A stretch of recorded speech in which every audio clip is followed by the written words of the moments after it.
और जल्द होंगे। माकन साहब, पायलट साहब को लेकर के कहीं ना कहीं यह है कि उनकी क्या राजस्थान में भूमिका रहेगी, तो क्या उनकी भूमिका तय कर ली गई है?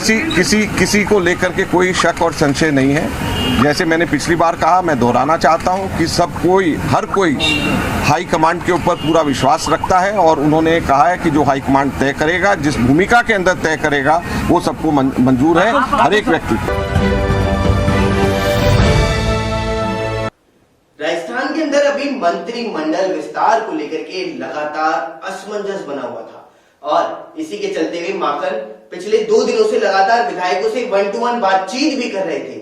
लेकिन इसी बीच बड़ी खबर तो ये सामने आ रही है कि कल जब अजय माकन ने विधायकों से बातचीत करी तो उसके बाद में मुख्यमंत्री आवास पर उनके इन सभी का डिनर करवाया गया और वहां पर मुख्यमंत्री अशोक गहलोत ने कहा कि विधायक कोष से जो 3 करोड़ रुपए की राशि आपसे ली जा रही थी वह अब नहीं ली जा रही है और आप सभी को वापस दे दी जाएगी।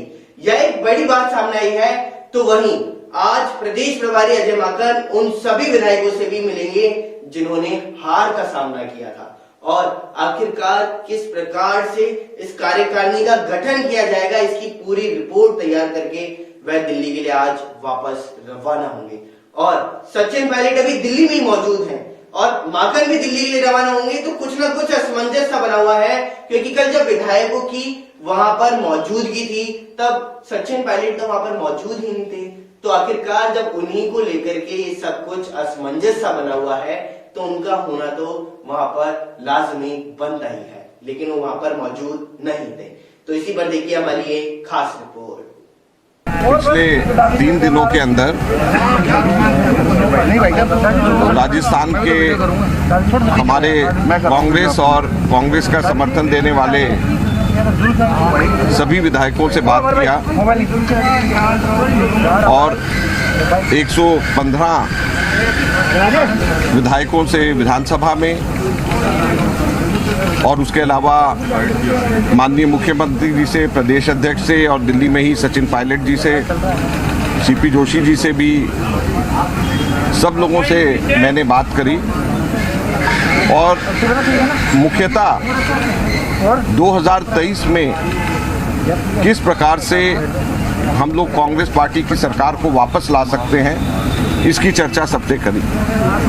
आज यहाँ पर प्रदेश कांग्रेस कमेटी की कार्यकारिणी के अंदर भी हम लोगों ने इस बात की चर्चा करी और कई बिंदुओं के ऊपर बात करी कि किस प्रकार से कांग्रेस के संगठन और सरकार में बेहतर समन्वय हो सके, ताकि हम लोग मिल करके 2023 में कांग्रेस पार्टी को वापस लेकर के आ सके। मुझे खुशी है इस बात की। 2 चीज़ें मैं सिर्फ कहना चाहूँगा इसमें कि जब मैं विधायकों से बात कर रहा था तो मुझे हर विधायक ने मुझे इस बात के लिए बताया कि किस प्रकार से उसकी कॉन्स्टिट्यूएंसी में कितने अभूतपूर्व विकास के कार्य हुए हैं।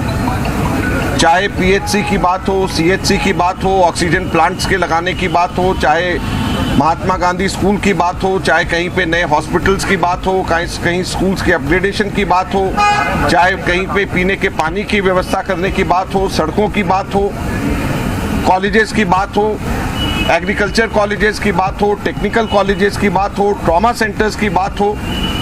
तो जब एक के बाद एक विधायक आकर के और साथ में ये बता रहे थे कि उनके इतने सैंक्शन हुए, इतने शुरू हो गए, तो मुझे इस बात की खुशी हुई कि हमारे राजस्थान की सरकार और कांग्रेस के तमाम विधायक संतुष्ट हैं और वो सबके सब लोग विकास के गति पकड़ करके आगे चल रहे हैं। और यही बात आज हम लोगों ने यहाँ पर कार्यकारिणी में कही और सभी हमारे साथियों ने मिलकर के इस बात को तय किया कि हम लोग सरकार के और विधानसभा के अंदर जो कार्य हुए हैं विधायकों के द्वारा और दूसरे सरकार के कार्य हुए हैं उनको हम जन जन तक पहुंचाएंगे।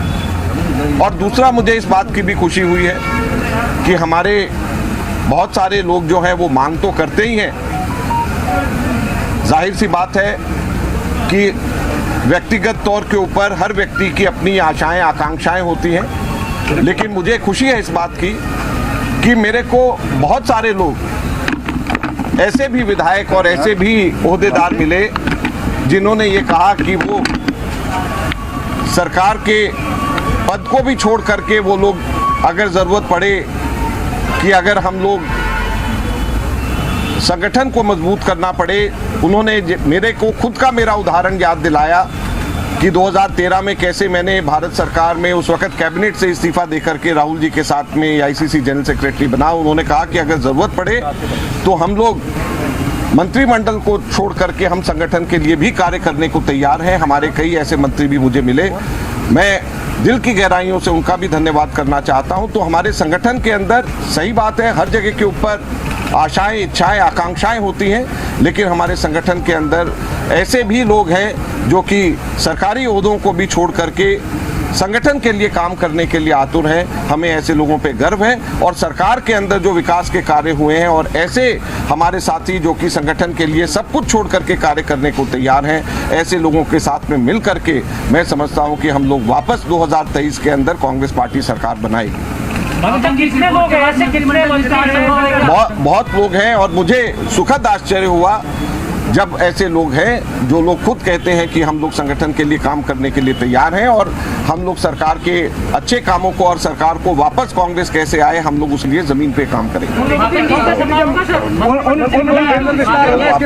इस कवायद के बाद क्या माने कि राजस्थान में मंत्रिमंडल विस्तार होगा? देखिए, मंत्रिमंडल का और राजनीतिक नियुक्तियों का हमारे प्रदेश के अंदर रिक्त जो जिला और ब्लॉक अध्यक्ष हैं उनका इन सब चीज़ों के ऊपर हम लोगों कार्य और मंत्रणा सबसे कर रहे हैं। कल जब मैंने विधायकों से मुलाकात करी तो मैंने उनसे भी चर्चा करी। एक जो प्रश्नावली था उसके अंदर जिला और ब्लॉक में किस प्रकार से हम मजबूत कर सकते हैं वो भी था। आज भी जब हम लोगों ने यहाँ पर प्रदेश कांग्रेस कमेटी में जो पदाधिकारियों से चर्चा करी तो उसमें भी हम लोगों ने इस बात की चर्चा करी। तो ये एक निरंतर चर्चा सब लोगों से हो रही है और अच्छे लोगों की नियुक्तियां अच्छी जगह के ऊपर होंगी और जल्द होंगी। माकन साहब, पायलट साहब को लेकर के कहीं ना कहीं है कि उनकी क्या राजस्थान में भूमिका रहेगी, तो क्या उनकी भूमिका तय कर ली गई है?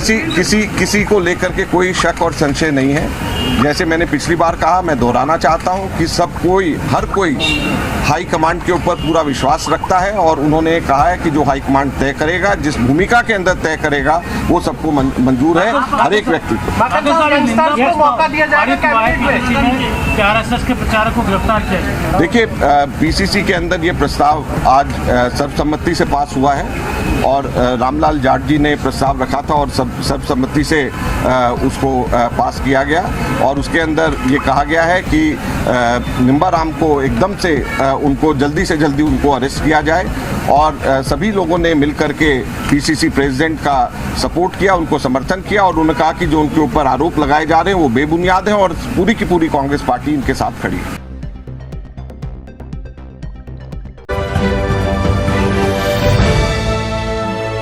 चलिए अब एक रुख कर देते हैं दौसा जिले की ओर, जहां पर राज्यपाल के नाम नायब तहसीलदार को ज्ञापन सौंपा गया है। आखिरकार इस ज्ञापन के अंदर क्या कुछ मांगे रखी गई, आइए नजर डालते हैं इस खास रिपोर्ट की ओर। भैरवंडा तहसील में राजस्थान कांग्रेस सरकार के कुशासन विशेष के संदर्भ में भारतीय जनता पार्टी गेसगढ़ मंडल के अध्यक्ष जयनारायण जोधा के नेतृत्व में नायब तहसीलदार को ज्ञापन सौंपा गया। ज्ञापन में वर्तमान सरकार के कुशासन की वजह से आए दिन प्रदेश में हो रहे अपराधों की बात लिखित तौर पर राजस्थान महामहिम राज्यपाल महोदय को दी गई है। वहीं इस दौरान पूर्व सरपंच गौरी देवी पाटन, रूप सिंह मीणा, कमलेश सैनी, नातू सैनी व अन्य कार्यकर्ता मौजूद रहे।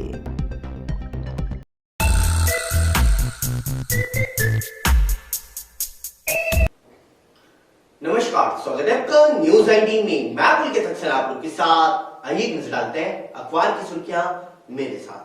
आप सभी को बता दूं कि टोक्यो ओलंपिक खेलों के 7वें दिन भले ही मैरी कॉम हार गई हो, लेकिन उन्होंने सभी का दिल जीत लिया है। जी हाँ, अभी टोक्यो ओलंपिक खेल चल रहे हैं और उन खेलों के कल 7वां दिन था और 7वें दिन मैरी कॉम का मैच था और मैरी कॉम का क्वार्टर फाइनल मैच में उन्होंने कोलंबिया की सेलेस सिसा को 3-2 से मार देते देते हार गई है। जी हाँ, आप सभी को बता दूं कि कोलंबिया की वेसेलिसा को 3-2 से हार का सामना नहीं करना पड़ा है और इसमें मैरी कॉम को हार का सामना करना पड़ा है, जिसके चलते हुए हार के बाद में मैरी कॉम बेहद निराश नजर आई है, क्योंकि वह चैंपियन रह चुकी हैं कई बार और उनकी उम्र भी हो चुकी है, लेकिन उम्र का इससे कोई भी संबंध नजर नहीं आ रहा था और इसी के चलते उनके कोच और उनका दोनों का कहना ये था कि हम दोनों को यकीन नहीं हो रहा है कि मैरी कॉम आखिरकार कैसे हार गई। लेकिन मैरी कॉम हार तो गई, लेकिन देश की जनता के अंदर उनका वर्चस्व और बढ़ चुका है। साथ ही आप सभी को एक बात और बता दूं कि सीएम अशोक गहलोत कल सभी विधायकों के साथ में उन्होंने डिनर किया है। जी हाँ, अजय माकन जो विधायकों के साथ में 1-to-1 बातचीत कर रहे थे पिछले 2 दिन से, वह बातचीत का दौर समाप्त हुआ है कल। और कल रात्रि के समय इसी को लेकर के मुख्यमंत्री आवास पर उन्होंने सभी के विधायकों के साथ में डिनर भी किया है। डिनर करने के बाद में एक बड़ी घोषणा की गई, जो 3-3 करोड़ रुपए विधायक कोष से लिए गए थे और अब वह पैसे वापस उन सभी को दे दिए जाएंगे क्षेत्र में काम करने के लिए। तो यह विधायकों के लिए एक अच्छी खबर सामने आई है। लेकिन इसी बीच आप सभी को बता दूं कि बड़ी बात तो यह है कि मुख्यमंत्री अशोक गहलोत ने साफ साफ कह दिया है कि अब जो पुरानी बातें हैं उन सभी को भूल जाइए, क्योंकि पुरानी बातों पर याद करके कुछ नहीं होगा। अब 2023 के अंदर चुनाव आने वाले हैं और उस चुनाव की तैयारियां अब शुरू हो चुकी हैं। तो आप सभी उन चुनाव की तैयारियों में जुट जाएं और पुरानी बातों को भुला दें, ताकि से अगली सरकार के अंदर भी कांग्रेस की सरकार ही जीतती हुई नजर आए। ऐसा मुख्यमंत्री अशोक गहलोत ने अपने विधायकों से कहा और अपने अपने क्षेत्र में विकास की बात भी कही है। और जल्द ही अब इससे अंदाजा लगाया जा रहा है कि मंत्रिमंडल फेरबदल जल्द हो सकता है, क्योंकि अजय माकन की बातचीत भी अब पूरी हो चुकी है। तो अब वह वापस दिल्ली जाएंगे और हाईकमान को रिपोर्ट पेश करेंगे और उसी के बाद में जल्द से जल्द, यानी कि या तो 1-2 दिन के अंदर या फिर अगस्त के पहले हफ्ते के अंदर इसको घोषणा की जा सकती है कि आखिरकार क्या बदलाव किए गए हैं और किसको कौन सा पद दिया गया है। साथ ही आप सभी को एक बात और बता दूं कि मौसम अभी लगातार सक्रिय बना हुआ है राजस्थान के अंदर और इसी के चलते हुए कई जगह पर अलर्ट भी जारी है। वहीं राजस्थान के अंदर 3 जिलों के अंदर अभी रेड अलर्ट जारी है, जिसमें अजमेर, सीकर और नागौर शामिल बताए जा रहे हैं। तो वहीं अगर हम ऑरेंज अलर्ट की बात करें तो ऑरेंज अलर्ट भी कई जिलों के अंदर जारी है, जिसके अंतर्गत अभी झुंझुनू, जयपुर और टोंक के साथ साथ कई जिले अभी ऑरेंज अलर्ट की चपेट में हैं, जिसमें मौसम विभाग ने कहा है कि यहाँ पर भी बारिश आने की पूरी संभावना है। साथ ही आप सभी को कोरोना के आंकड़ों से अवगत करा देता हूँ। अगर हम कल की बात करें तो कल पूरे राजस्थान के अंदर 17 कोरोना के नए मामले सामने आए हैं, तो वहीं एक भी व्यक्ति की कोरोना की वजह से मौत नहीं हुई है। साथ ही आप सभी को बता दूं कि उदयपुर के अंदर सबसे ज्यादा केस देखने को मिले हैं, जो पहले राजस्थान की राजधानी जयपुर में आ रहे थे, उसके बाद में अब यह आंकड़ा बढ़ चुका है और उदयपुर के अंदर कल 8 कोरोना के नए मामले देखने को मिले हैं।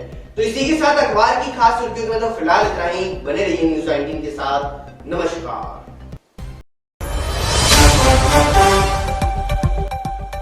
वही खबर दौसा जिले से सामने आ रही है, जहां पर दौसा जिले के सिकराई के अंदर सिकंदरा डाबर ढानी पर राजमार्ग पर जमा है मौत का पानी। वहीं पानी से होकर के गुजरते ही वाहनों के हादसे होने का डर बना रहता। साथ ही पानी में बाइक स्लिप होने से रोज बाइक सवार घायल होते हैं, लेकिन घायल होने वाले वाहन चालकों को क्या कसूर? हाईवे से होकर जाने वाले अधिकारी इस ओर बिल्कुल भी ध्यान नहीं देते। बारिश बरसते ही राजमार्ग पर जमा हो जाता है पानी, तो वहीं सड़क मार्ग पर गहरे गड्ढे हो चुके हैं। बाइक चालकों को ज़्यादा परेशानी होती है और प्रशासन ने अपनी आंखों पर अभी तक पट्टी बांध रखी है। प्रशासन को ना तो कोई परवाह है और ना ही वाहन चालकों की उनको कोई परवाह। नमस्कार, स्वागत है आपका न्यूज़ 19 में। मैं पुलकित सक्सेना आपके साथ आइए एक नजर डालते हैं हरियाणा की तमाम बड़ी खबरों की ओर। पानीपत में देरी से सक्रिय हुआ मानसून अब खूब मेहरबान हो रहा है और सक्रिय होने के 17 दिन में ही पानीपत में सामान्य से 56% अधिक बारिश हो चुकी है, जबकि पूरे प्रदेश में अब तक सामान्य से 36% अधिक बारिश हुई। गुरुवार रात को हवाओं के साथ तेज बारिश के कारण आधे शहर की बत्ती गुल हो गई, जिससे लोगों को परेशानी का सामना करना पड़ा। तो गुरुवार के मुकाबले शुक्रवार को अधिकतम तापमान में 2 डिग्री सेल्सियस की बढ़ोतरी हुई है। शुक्रवार को अधिकतम तापमान 30 डिग्री सेल्सियस रहेगा और हवाओं की रफ्तार 14 किलोमीटर प्रति घंटे तक पहुंचेगी। हरियाणा के रेवाड़ी जिले में आज लोक संपर्क एवं कष्ट निवारण समिति की बैठक बाल भवन में हो रही है। प्रदेश के सामाजिक न्याय एवं अधिकारिता राज्य मंत्री ओम प्रकाश यादव बैठक की अध्यक्षता कर रहे हैं। बैठक में पहली बार कांग्रेस विधायक चिरंजीव राव पहुंचे तो बैठक में कुल 30 परिवाद रखे जाएंगे। इनमें 14 परिवाद पिछली बैठक में ही लंबित हैं, 16 नए परिवाद रखे जाएंगे और बैठक में पिछली बार काफ़ी शिकायतें ऐसी पहुंची थीं जिनको लेकर मंत्री ने जांच करके समय पर रिपोर्ट देने के आदेश जारी किए। इनमें से अभी तक विराट अस्पताल में ऑक्सीजन की कमी से हुई मौतों का मामले की जांच भी अटकी हुई है और बैठक में शहर से जुड़े कई बड़े मामले उठ सकते हैं। ट्रेन के जरिए हथियार और नशे की तस्करी का मामला सामने आया है। रेवाड़ी जिले में 2 दिन के अंतराल में 2 घटनाएं हो चुकी हैं। शुक्रवार की सुबह रेवाड़ी पहुंची आश्रम एक्सप्रेस ट्रेन की एक बोगी से 1 किलो 400 ग्राम चूरा पोस्त बरामद हुआ है। जीआरपी ने अज्ञात के खिलाफ एनडीपीएस एक्ट के तहत केस दर्ज करके कार्रवाई शुरू कर दी। जीआरपी व आरपीएफ रूटीन चेकिंग के तहत रेवाड़ी जंक्शन के प्लेटफॉर्म नंबर 3 में तैनात थी। सुबह करीब 8:30 बजे अहमदाबाद से दिल्ली के बीच चलने वाली एक्सप्रेस ट्रेन रेवाड़ी जंक्शन पर पहुंची और इसी दौरान ट्रेन की चेकिंग करते समय बोगी B3 की सीट नंबर 100 पर एक लावारिस थैला रखा हुआ था। हरियाणा के हिसार जिले के नांदौन में कुल्हाड़ी से गला काटकर मोमबत्ती की हत्या करने वाली भालू को उम्र कैद की सजा सुनाई गई है। 10,000 का जुर्माना भी लगाया गया और ASJ रेणु राणा की अदालत ने 2019 के इस केस पर सुनवाई करते हुए सजा सुनाई है। मामले में अजय को गत 26 जुलाई को ही दोषी करार दिया गया था और अदालत में चले अभियोग के अनुसार नारनौन के वार्ड नंबर 5 निवासी इंद्र सिंह की शिकायत पर थाना नारनौन पुलिस ने 11 मई 2019 को अजय उर्फ भालू के खिलाफ केस दर्ज किया था।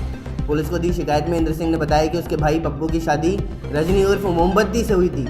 रजनी मजदूरी करने के लिए जाती थी और 11 मई को करीब 8 बजे वह पुरानी सब्जी मंडी की ओर से खाना मोड़ की तरफ जा रहा था और इसी दौरान उसने अजय को रजनी के पीछे कुल्हाड़ी लेकर के दौड़ते हुए देखा। गांव की एक चौपाल के पास रजनी पहुंची तो अजय ने उस पर कुल्हाड़ी से वार कर दिया। पानीपत में 2 बदमाशों ने मदद करने वाले से बाइक लूट ली। सिवाह बाईपास पुल पर खड़े 2 युवकों ने बाइक सवार से लिफ्ट मांगी। मदद करने के लिए बाइक चालक ने दोनों को बैठा लिया। बुढ़शाम पुल के पास पहुंचने पर जैसे ही बाइक धीमी हुई, पीछे बैठे बदमाश ने तमंचे की बट से कान के ऊपर वार कर दिया जिससे बाइक गिर गई। इसके बाद भी चालक ने बाइक पकड़े रखी। बदमाशों ने बाइक छुड़ाने के लिए चालक पर तमंचे की बट से सिर और छाती पर वार किए जिसके बाद बदमाश बाइक लूट करके पानीपत की ओर भाग निकले और पीड़ित ने समालका थाने में केस दर्ज कराया है। समालका थाना क्षेत्र के गाँव बुढ़शाम निवासी जगबीर ने बताया कि वह गोहाना रोड स्थित गुप्ता टेक्सटाइल कंपनी में ड्राइवर की नौकरी करते हैं।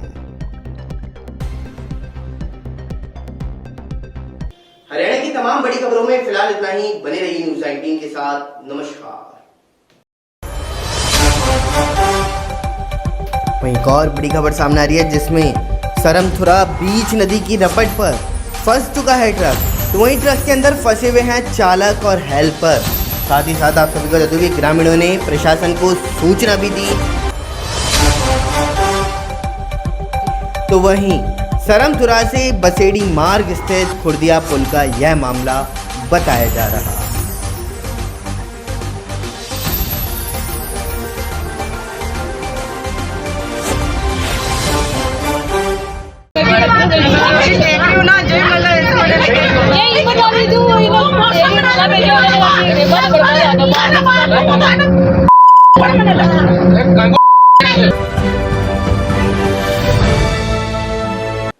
सोशल मीडिया के ऊपर लगातार वायरल वीडियो होने का दौर जारी रहता है और इसी बीच जो महिलाओं की रक्षा करने के लिए पुलिस सबसे आगे आती है, उसी पुलिस ने एक बार फिर से शर्मनाक करने वाली हरकत सामने आई है, जिसके अंतर्गत आप सभी को बता दूं कि एक महिला के साथ में बस में छेड़छानी करने का वीडियो वायरल हो रहा है, जिसमें मामला शाहपुरा थाने के अंदर दर्ज कराया गया है और महिला ने चप्पलों से भरी बस के अंदर उस हेड कांस्टेबल की पिटाई भी की है। तो देखिए हमारी एक खास रिपोर्ट में कि आखिरकार क्या मुद्दा है और किस मुद्दे को लेकर के हेड कांस्टेबल की पिटाई की गई।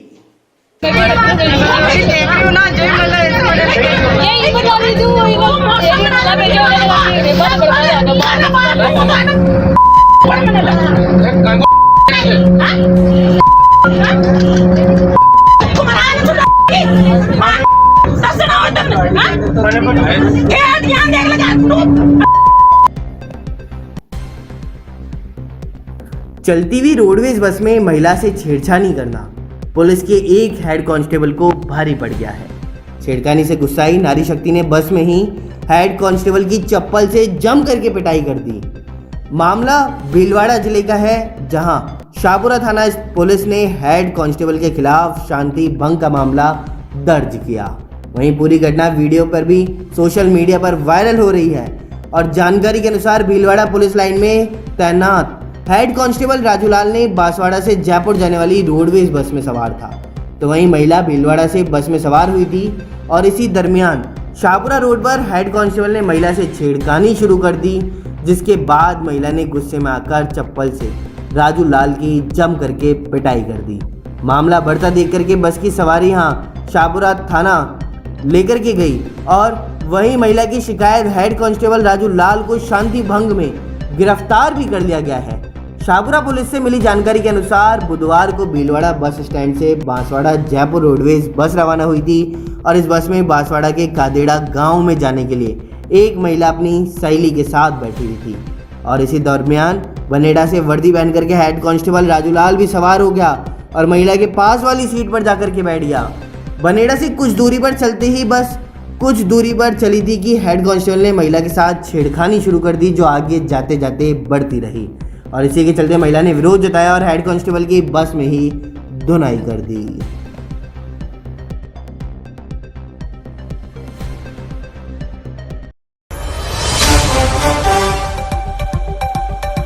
वहीं आप सभी को बता दूं कि ओलंपिक में भारत का एक और पदक पक्का हो चुका है। भारत की बॉक्सर लवलीना सेमीफाइनल में पहुंच चुकी हैं। चीनी ताइपे की बॉक्सर को 4-1 से उन्होंने शिकस्त दी। टोक्यो ओलंपिक के अंदर भारत की बॉक्सर लवलीना ने 69 किलो के अंतर्गत अपना मेडल अब पक्का कर लिया है। तो आइए एक नजर डालते हैं कि आखिरकार किस प्रकार से उनकी जर्नी रही है और कैसे उन्होंने इस मेडल को पाने में मुकाम हासिल किया। भारत की बॉक्सर लवलीना ने क्वार्टर फाइनल में 69 किलो वेट में अपना मुकाबला जीत करके ओलंपिक में अपना मेडल पक्का कर लिया। असम के गोलाघाट जिले की रहने वाली लवलीना ओलंपिक में भाग लेने वाली असम की पहली महिला खिलाड़ी हैं। लवलीना बॉक्सिंग में आगे जाने से पहले किक बॉक्सिंग करती थी और वे किक बॉक्सिंग में नेशनल लेवल पर मेडल भी जीत चुकी हैं। लवलीना ने अपनी जुड़वा बहनों लीचा और लीमा को देखकर किक बॉक्सिंग करना शुरू किया था। स्पोर्ट्स अथॉरिटी ऑफ इंडिया के असम रीजनल सेंटर में सिलेक्शन होने के बाद वे बॉक्सिंग की ट्रेनिंग लेने गई थी और उनकी दोनों बहनें किक बॉक्सिंग में नेशनल स्तर पर मेडल भी जीत चुकी हैं। लवलीना को बचपन में काफ़ी संघर्ष करना पड़ा और उनके पिता टिकैन बोर गोहेन की छोटी सी दुकान थी। शुरुआती दौर में लवलीना के पास ट्रैक सूट तक नहीं था और इक्विपमेंट और डाइट के लिए संघर्ष भी उन्होंने किया है।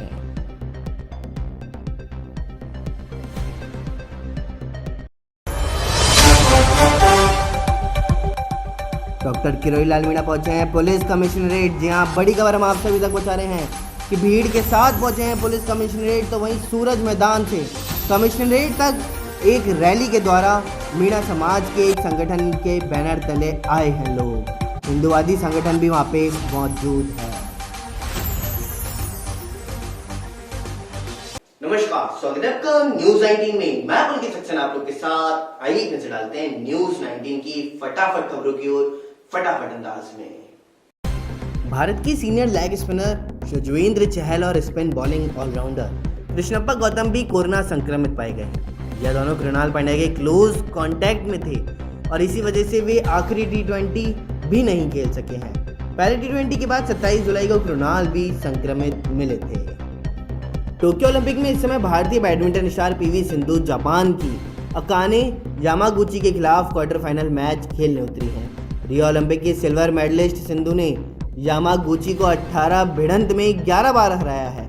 इससे पहले दिन की शुरुआत में भारत के लिए शानदार खबर आई है और महिला मुक्केबाजी लवलीना बोरगोहेन ने 69 किलोग्राम वेट कैटेगरी के सेमीफाइनल में जगह बनाकर देश के लिए एक और मेडल पक्का कर दिया।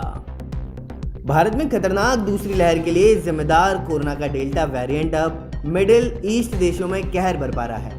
वर्ल्ड हेल्थ ऑर्गेनाइजेशन ने गुरुवार को बताया कि डेल्टा वेरिएंट की वजह से मिडिल ईस्ट के ज़्यादातर देश चौथी लहर का सामना कर रहे हैं। हालांकि संक्रमितों और मौतों के आंकड़ों पर नज़र डालें तो इनमें ज़्यादातर लोग ऐसे हैं जिन्हें वैक्सीन की एक भी डोज नहीं लगी। पेगासस विवाद, किसानों और महंगाई के मुद्दों पर संसद में आज भी हंगामा हो रहा है। इस बीच राज्यसभा की कार्यवाही दूसरी बार स्थगित की गई।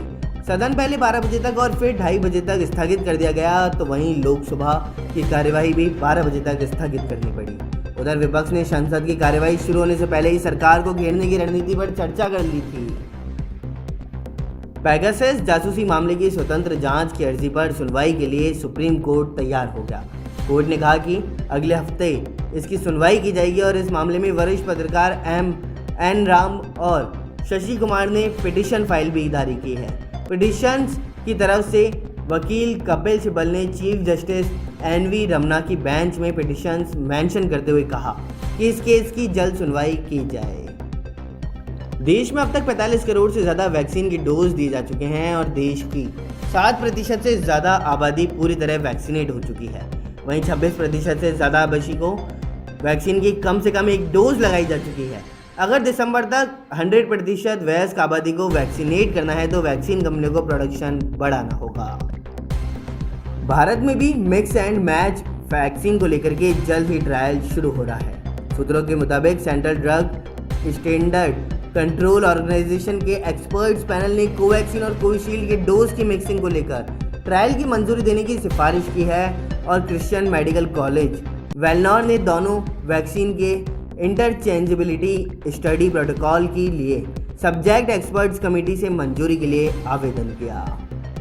अमेरिकी डिफेंस एक्सपर्ट पेंटागन के पूर्व अधिकारी और अमेरिकी रक्षा मंत्री के सलाहकार रहे माइकल रूबिन ने दावा किया है कि तालिबान ने भारत को फोटो जर्नलिस्ट दानिश सिद्दीकी को जिंदा पकड़ने के बाद बेरहमी से मारा था। इससे पहले उनसे खास बातचीत के अंदर तालिबान प्रवक्ता ज़मीउल्लाह मुजाहिद ने दानिश की मौत पर माफ़ी मांगने से इनकार करते हुए कहा था कि दानिश युद्ध क्षेत्र में बिना हमारी इजाज़त के आए थे और वे किसकी गोली से मारे गए इसका कुछ पता नहीं। फटाफट खबरों में फिलहाल इतना ही। बने रहिए न्यूज़ 19 के साथ। नमस्कार। सीबीएसई ने जारी कर दिया है 12वीं कक्षा का परिणाम। जी हाँ, बड़ी खबर हम आप सभी तक पहुंचा रहे हैं कि अजमेर रीजन भी कुछ देर में आंकड़े जारी करेगा। तो वहीं 12वीं कक्षा में कला, वाणिज्य और विज्ञान संकाय का परिणाम जारी हो चुका। अजमेर रीजन में आते हैं राजस्थान और गुजरात राज्य। कुछ देर में अजमेर रीजनल ऑफिस से भी जारी किए गए आंकड़े। राजस्थान यूनिवर्सिटी ने अब पीजी की परीक्षाओं का टाइम टेबल जारी कर दिया है। अब जिसके अंतर्गत आप सभी को बता दूं कि जल्द ही पीजी की परीक्षाएं पूर्ण की जाने जा रही हैं। जो परीक्षाएं दिसंबर के अंदर होनी थी वह परीक्षाएं कोरोना काल के दौरान इनको रोक दिया गया था और अब इनका टाइम टेबल जारी कर दिया गया है। आप सभी को बता दूं कि 12 अगस्त से इन परीक्षाओं को करने का रखा गया है। तो आइए एक नजर डालते हैं कि आखिरकार पीजी के अंदर भी किन किन परीक्षाओं को किया जाएगा 12 अगस्त से और इसके अंतर्गत क्या कुछ प्रावधान और गाइडलाइन जारी की गई है। राजस्थान यूनिवर्सिटी ने अब पीजी प्रथम सेमेस्टर का भी टाइम टेबल जारी कर दिया है। कोरोना की वजह से संस्थानों का एकेडमिक कैलेंडर इतना बिगड़ गया कि जो परीक्षाएं दिसंबर में होनी थी वह अब अगस्त में आयोजित होंगी और सेमेस्टर में विभिन्न विषयों में एमए, एमएससी, एमकॉम, मास कॉम व अन्य कोर्सेज की परीक्षाएं 12 अगस्त से शुरू होंगी। पेपर सुबह 10:30 बजे से लेकर के 10 बजे तक होंगे। तो वहीं यूजी फाइनल की परीक्षाएं भी शुरू हो चुकी हैं। राजस्थान यूनिवर्सिटी में 30 जुलाई से प्रथम व द्वितीय वर्ष के छात्रों को अगली कक्षा में अस्थायी प्रमोट करने की प्रक्रिया शुरू होगी। महारानी, महाराजा, कॉमर्स और राजस्थान कॉलेज के प्रथम एवं द्वितीय वर्ष के छात्र रीएडमिशन की फॉर्म आरयू की वेबसाइट से 30 जुलाई से 10 अगस्त तक फॉर्म भी भर सकते हैं। RU VC professor Rajeev Jain ने बताया, रीएडमिशन को लेकर के बुधवार को एक फर्जी लेटर वायरल हो रहा था। जांच अभी जारी है और जानकारी के लिए यूनिवर्सिटी की वेबसाइट को देखा गया। तो वहीं लॉ यूनिवर्सिटी के LLM की परीक्षा 25 अगस्त से होगी। कुलपति डॉक्टर देव स्वरूप का कहना है कि 10 सितंबर तक परीक्षा करवा करके 20 सितंबर तक रिजल्ट जारी करने की प्लानिंग है।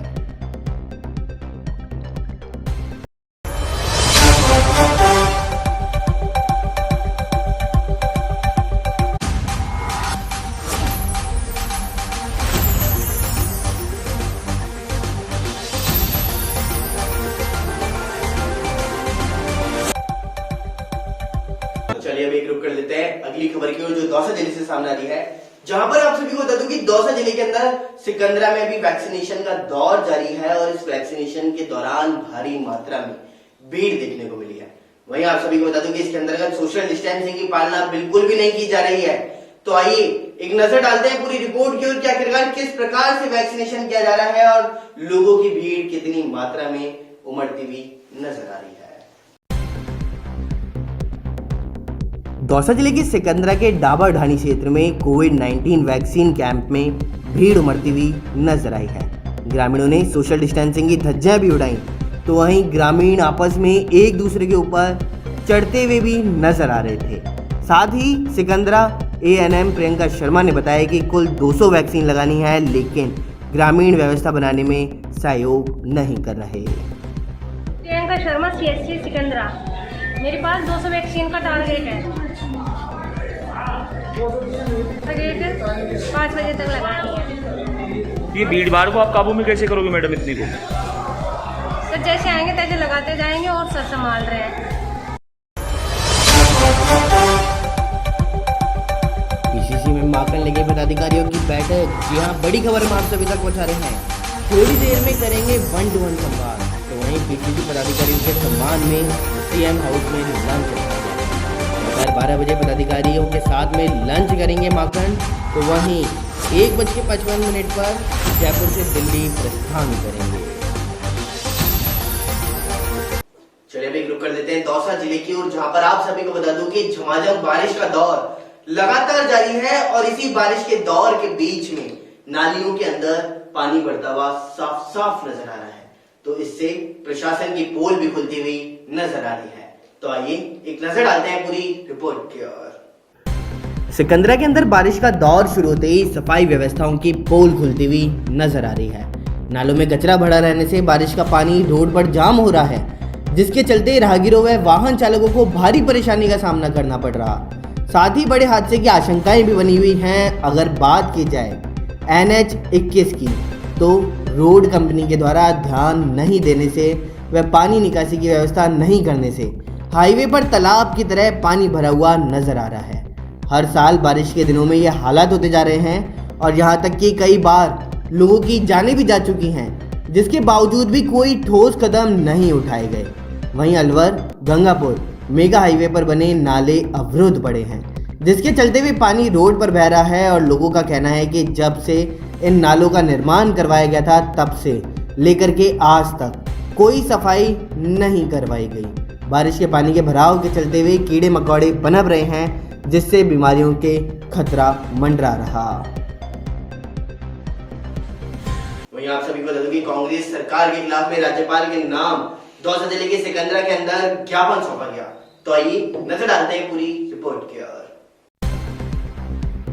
भाजपा मंडल प्रदेश नेतृत्व व निर्देश पर मंडल अध्यक्ष विशंबर बासड़ा के नेतृत्व में मंडल पदाधिकारियों व कार्यकर्ताओं द्वारा कांग्रेस सरकार की कुशासन, अराजकता और भ्रष्टाचार के विरोध में सिकंदरा उप तहसील पहुंच करके नायब तहसीलदार जय सिंह चौधरी को महामुहिम राज्यपाल के नाम ज्ञापन दिया गया। मंडल अध्यक्ष विशंबर बासड़ा ने कहा, राजस्थान सरकार प्रशासन का इकबाल खत्म हो गया है, जिसके चलते आम जनता में भय व अपराधियों में विश्वास का वातावरण है। जगह जगह चोरी, लूटपाट, डकैती, बलात्कार की घटनाएं हो रही हैं और जनप्रतिनिधि के चहेते अधिकारी खुलेआम रिश्वतखोरी कर रहे हैं, जिससे जाहिर होता है कि लोक सेवक जनप्रतिनिधि भ्रष्टाचार फैला रहे हैं। इसी दौरान दिनेश मावर, राजेंद्र प्रसाद सैनी, सतीश उपाध्याय, दिनेश मोमिया सहित कई लोग वहां पे मौजूद रहे। वहीं आप सभी को बता दूं कि राजस्थान के अंदर लगातार मौसम सक्रिय नजर आ रहा है और इसी के चलते हुए मौसम विभाग ने अलर्ट भी जारी किया है। साथ ही आप सभी को बता दूं कि अभी भारी बारिश की चेतावनी दी गई है मौसम विभाग के द्वारा, जिसके अंतर्गत अभी राजधानी जयपुर तो ऑरेंज अलर्ट के अंदर है, तो वहीं अजमेर, सीकर और नागौर के अंदर रेड जोन जारी किया गया है। साथ ही जयपुर के साथ में झुंझुनू और कई ऐसी तमाम बड़ी जगह हैं जहां पर अभी ऑरेंज अलर्ट जारी किया गया है।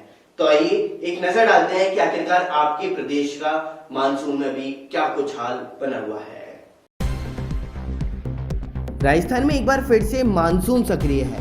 अगले 3-4 दिन में प्रदेश में झमाझम बारिश होने की संभावना है। मौसम विभाग ने शुक्रवार को कुछ जिलों के लिए रेड अलर्ट जारी किया, तो वहीं मौसम विभाग के अनुसार तटीय बांग्लादेश और सटे हुए पश्चिम बंगाल के ऊपर एक well marked low pressure area बना हुआ है।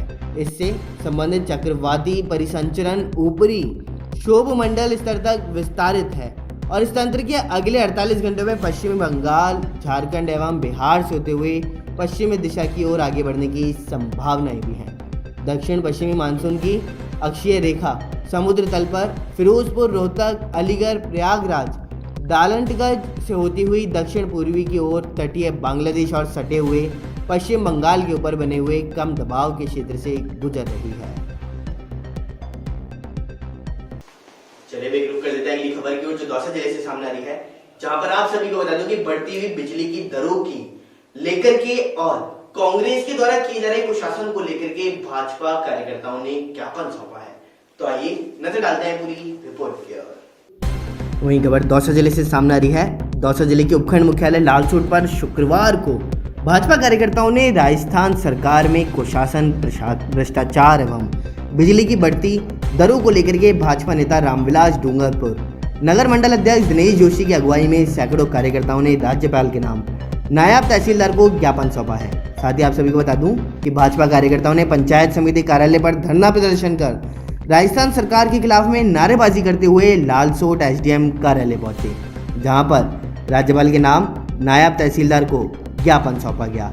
ज्ञापन में बताया गया कि कुशासन व भ्रष्टाचार युक्त सरकार को भ्रष्टाचार मुक्त व सुशासन चलाने व बिजली की दरों में कमी करने की मांग की गई है। और इसी दौरान रामविलास डूंगरपुर, लक्ष्मी नारायण भारद्वाज, संजय कोराका सहित कई लोग मौजूद रहे। नमस्कार, स्वागत है आपका न्यूज 18 में। मैं पुलकित सक्सेना आपके साथ आइए नजर डालते हैं हरियाणा की तमाम बड़ी खबरों की ओर। पानीपत में देरी से सक्रिय हुआ मानसून अब खूब मेहरबान हो रहा है और सक्रिय होने के 17 दिन में ही पानीपत में सामान्य से 56% अधिक बारिश हो चुकी है, जबकि पूरे प्रदेश में अब तक सामान्य से 36% अधिक बारिश हुई। गुरुवार रात को हवाओं के साथ तेज बारिश के कारण आधे शहर की बत्ती गुल हो गई, जिससे लोगों को परेशानी का सामना करना पड़ा। तो गुरुवार के मुकाबले शुक्रवार को अधिकतम तापमान में 2 डिग्री सेल्सियस की बढ़ोतरी हुई है। शुक्रवार को अधिकतम तापमान 30 डिग्री सेल्सियस रहेगा और हवाओं की रफ्तार 14 किलोमीटर प्रति घंटे तक पहुंचेगी। हरियाणा के रेवाड़ी जिले में आज लोक संपर्क एवं कष्ट निवारण समिति की बैठक बाल भवन में हो रही है। प्रदेश के सामाजिक न्याय एवं अधिकारिता राज्य मंत्री ओम प्रकाश यादव बैठक की अध्यक्षता कर रहे हैं। बैठक में पहली बार कांग्रेस विधायक चिरंजीव राव पहुंचे, तो बैठक में कुल 30 परिवाद रखे जाएंगे। इनमें 14 परिवाद पिछली बैठक में ही लंबित हैं, 16 नए परिवाद रखे जाएंगे और बैठक में पिछली बार काफी शिकायतें ऐसी पहुंची थी जिनको लेकर मंत्री ने जांच करके समय पर रिपोर्ट देने के आदेश जारी किए। इनमें से अभी तक विराट अस्पताल में ऑक्सीजन की कमी से हुई मौतों का मामले की जांच भी अटकी हुई है और बैठक में शहर से जुड़े कई बड़े मामले उठ सकते हैं।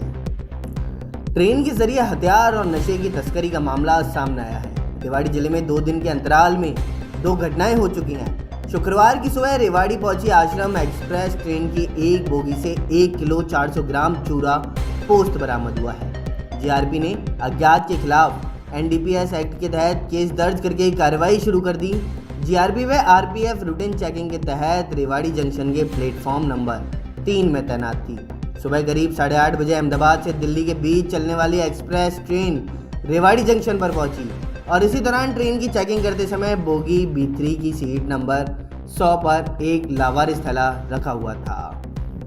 हरियाणा के हिसार जिले के नांदौन में कुल्हाड़ी से गला काटकर मोमबत्ती की हत्या करने वाली भालू को उम्र कैद की सजा सुनाई गई है। 10,000 का जुर्माना भी लगाया गया और ASJ रेणु राणा की अदालत ने 2019 के इस केस पर सुनवाई करते हुए सजा सुनाई है। मामले में अजय को गत 26 जुलाई को ही दोषी करार दिया गया था और अदालत में चले अभियोग के अनुसार नारनौन के वार्ड नंबर 5 निवासी इंद्र सिंह की शिकायत पर थाना नारनौन पुलिस ने 11 मई 2019 को अजय उर्फ भालू के खिलाफ केस दर्ज किया था। पुलिस को दी शिकायत में इंद्र सिंह ने बताया कि उसके भाई पप्पू की शादी रजनी उर्फ मोमबत्ती से हुई थी। रजनी मजदूरी करने के लिए जाती थी और 11 मई को करीब 8 बजे वह पुरानी सब्जी मंडी की ओर से खाना मोड़ की तरफ जा रहा था और इसी दौरान उसने अजय को रजनी के पीछे कुल्हाड़ी लेकर के दौड़ते हुए देखा। गांव की एक चौपाल के पास रजनी पहुंची तो अजय ने उस पर कुल्हाड़ी से वार कर दिया। पानीपत में 2 बदमाशों ने मदद करने वाले से बाइक लूट ली। सिवाह बाईपास पुल पर खड़े 2 युवकों ने बाइक सवार से लिफ्ट मांगी। मदद करने के लिए बाइक चालक ने दोनों को बैठा लिया। बुढ़शाम पुल के पास पहुंचने पर जैसे ही बाइक धीमी हुई, पीछे बैठे बदमाश ने तमंचे की बट से कान के ऊपर वार कर दिया, जिससे बाइक गिर गई। इसके बाद भी चालक ने बाइक पकड़े रखी। बदमाशों ने बाइक छुड़ाने के लिए चालक पर तमंचे की बट से सिर और छाती पर वार किए, जिसके बाद बदमाश बाइक लूट करके पानीपत की ओर भाग निकले और पीड़ित ने समालका थाने में केस दर्ज कराया है। समालका थाना क्षेत्र के गांव बुढ़शाम निवासी जगबीर ने बताया कि वह गोहाना रोड स्थित गुप्ता टेक्सटाइल कंपनी में ड्राइवर की नौकरी करते हैं। हरियाणा की तमाम बड़ी खबरों में फिलहाल इतना ही। बने रहिए न्यूज़ 19 के साथ। नमस्कार। वहीं एक और बड़ी खबर सामने आ रही है, जिसमें सरमथुरा बीच नदी की रपट पर फंस चुका है ट्रक। तो वहीं ट्रक के अंदर फंसे हुए हैं चालक और हेल्पर। साथ ही साथ आप सभी को बता दूं कि ग्रामीणों ने प्रशासन को सूचना भी दी। तो वहीं सरमथुरा से बसेड़ी मार्ग स्थित खुर्दिया पुल का यह मामला बताया जा रहा है।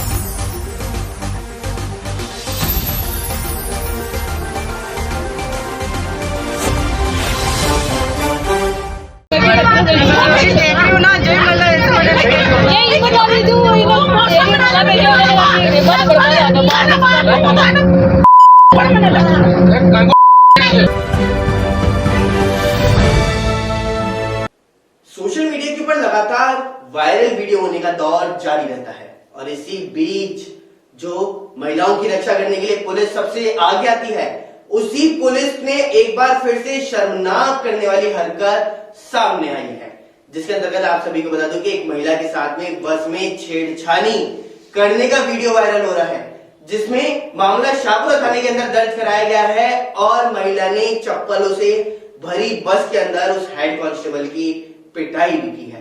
तो देखिए हमारी एक खास रिपोर्ट में कि आखिरकार क्या मुद्दा है और किस मुद्दे को लेकर के हेड कांस्टेबल की पिटाई की गई।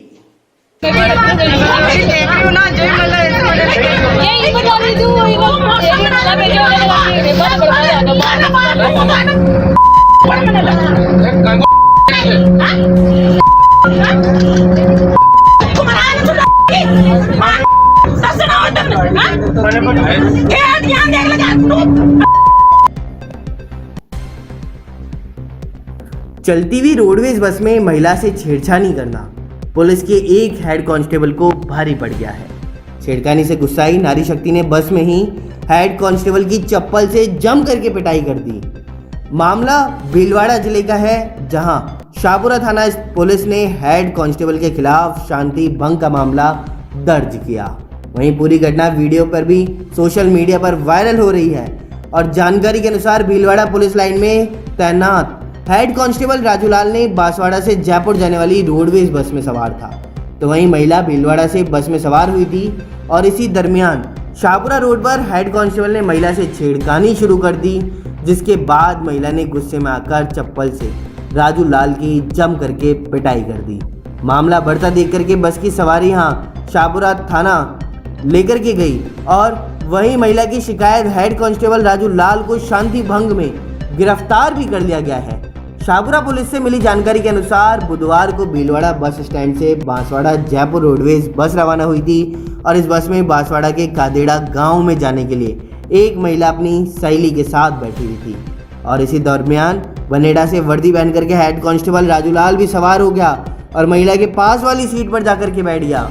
बनेड़ा से कुछ दूरी पर चलते ही बस कुछ दूरी पर चली थी कि हेड कांस्टेबल ने महिला के साथ छेड़खानी शुरू कर दी, जो आगे जाते जाते बढ़ती रही और इसी के चलते महिला ने विरोध जताया और हेड कांस्टेबल की बस में ही धुनाई कर दी।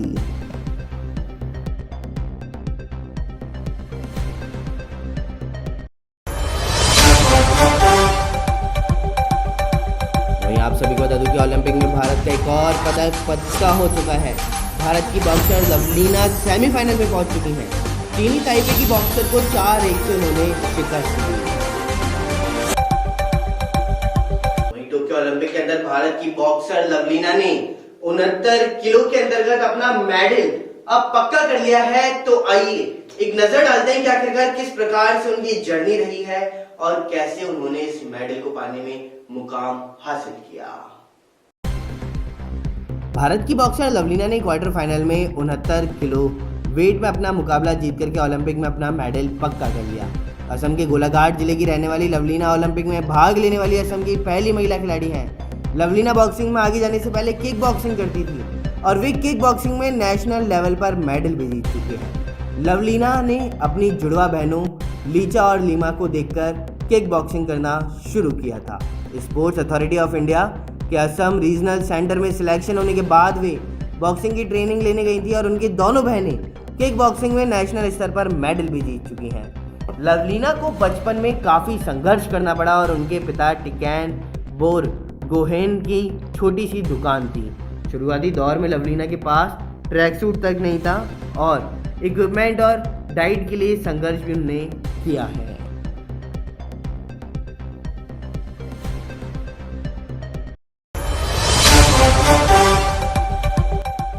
डॉक्टर किरोड़ी लाल मीणा पहुंचे हैं पुलिस कमिश्नरेट। जी हाँ, बड़ी खबर हम आप सभी तक पहुंचा रहे हैं कि भीड़ के साथ पहुंचे हैं पुलिस कमिश्नरेट। तो वहीं सूरज मैदान से कमिश्नरेट तक एक रैली के द्वारा मीणा समाज के एक संगठन के बैनर तले आए हैं लोग।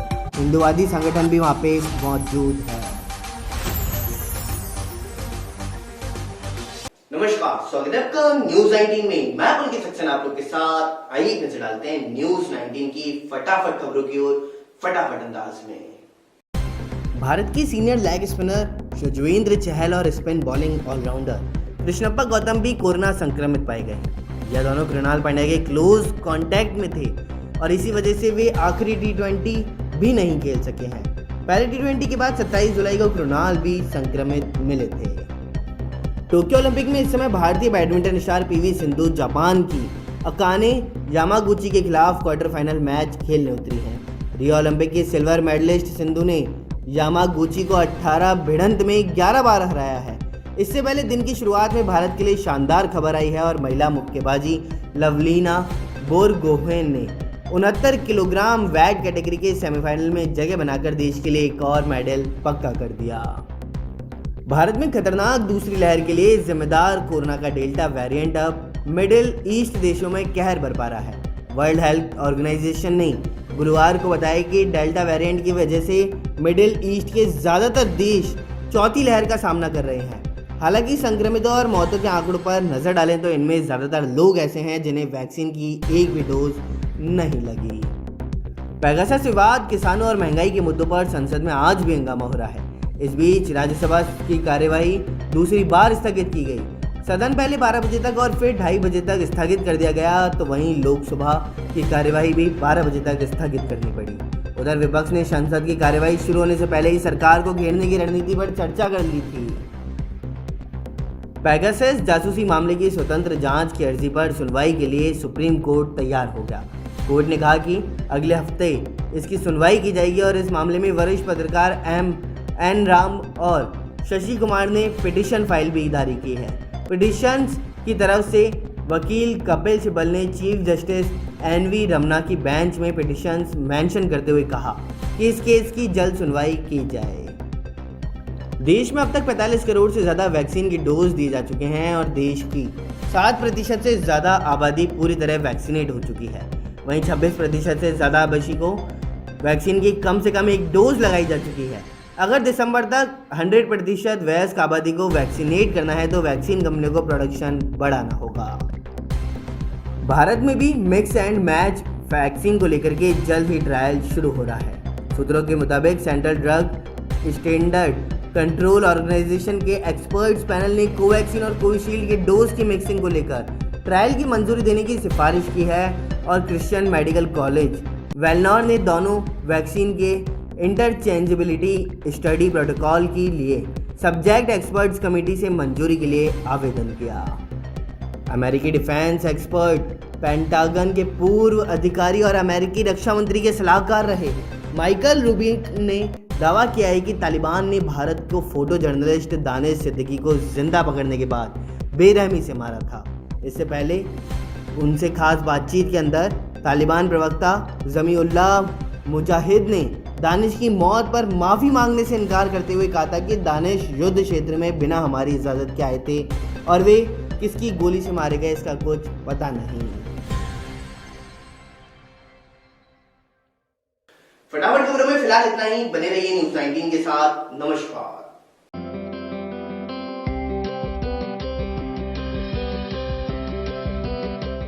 नमस्कार, स्वागत है आपका न्यूज़ 19 में। मैं पुलकित सक्सेना आप लोग के साथ। आइए नजर डालते हैं न्यूज़ 19 के मॉर्निंग अपडेट की ओर। जयपुर में बनने वाले 75,000 क्षमता के दुनिया के तीसरे सबसे बड़े क्रिकेट स्टेडियम का सपना साकार होता नजर आ रहा है। गुरुवार को 40,000 क्षमता के पहले फेज के टेंडर जारी कर दिए गए और आरसीए के संरक्षक और विधानसभा अध्यक्ष सीपी जोशी के जन्मदिन पर यूडीएच मंत्री शांति धारीवाल ने बटन दबाकर आरसीए की वेबसाइट पर टेंडर अपलोड किया। टेंडर में स्टेडियम के पहले फेज की लागत 296.36 करोड़ आंकी गई है। भारतीय badminton star PV Sindhu Tokyo Olympic में महिला सिंगल्स के क्वार्टर फाइनल में पहुंच गई हैं। सिंधु ने लगातार दूसरी बार ओलंपिक के अंतिम 8 में जगह बनाई और उन्होंने 2016 रियो ओलंपिक में भी यह कारनामा किया है। सिंधु रियो में फाइनल तक पहुंची और सिल्वर मेडल भी जीता। कांग्रेस प्रदेश प्रभारी अजय माकन के विधायकों के साथ 2 दिन की 1-to-1 रायशुमारी के बाद में शाम को सीएम आवास पर मुख्यमंत्री ने डिनर दिया। डिनर से पहले सीएम निवास पर कांग्रेस और समर्थक विधायक दल की बैठक में फिर एकजुटता की बात दोहराई गई। विधायकों को खुश करने के लिए कोरोना काल में वैक्सीनेशन के लिए MLA फंड से 3 करोड़ रुपए काटने के प्रावधान को वापस लेने की घोषणा की गई। श्रीलंका ने गुरुवार रात को भारत को तीसरे और आखिरी T20 मैच में 7 विकेट से हरा दिया। इसी के साथ उसने T20 सीरीज को 2-1 से जीत लिया है। यह श्रीलंकाई टीम की भारत के खिलाफ पहली द्विपक्षीय T20 सीरीज जीत है और इससे पहले 7 सीरीज में से भारत ने 6 सीरीज जीती थी। 2009-10 में हुई सीरीज 1-1 से ड्रॉ रही थी। भारत की बॉक्सर लवलीन ने क्वार्टर फाइनल में 69 किलो वेट में अपना मुकाबला जीत करके ओलंपिक में अपना मेडल पक्का किया है। असम के गोलाघाट जिले की रहने वाली लवलीना ओलंपिक में भाग लेने वाली असम की पहली महिला खिलाड़ी है। लवलीना बॉक्सिंग में आने से पहले किक बॉक्सिंग करती थी, तो वहीं वे किक बॉक्सिंग में नेशनल लेवल पर मेडल जीत चुकी हैं।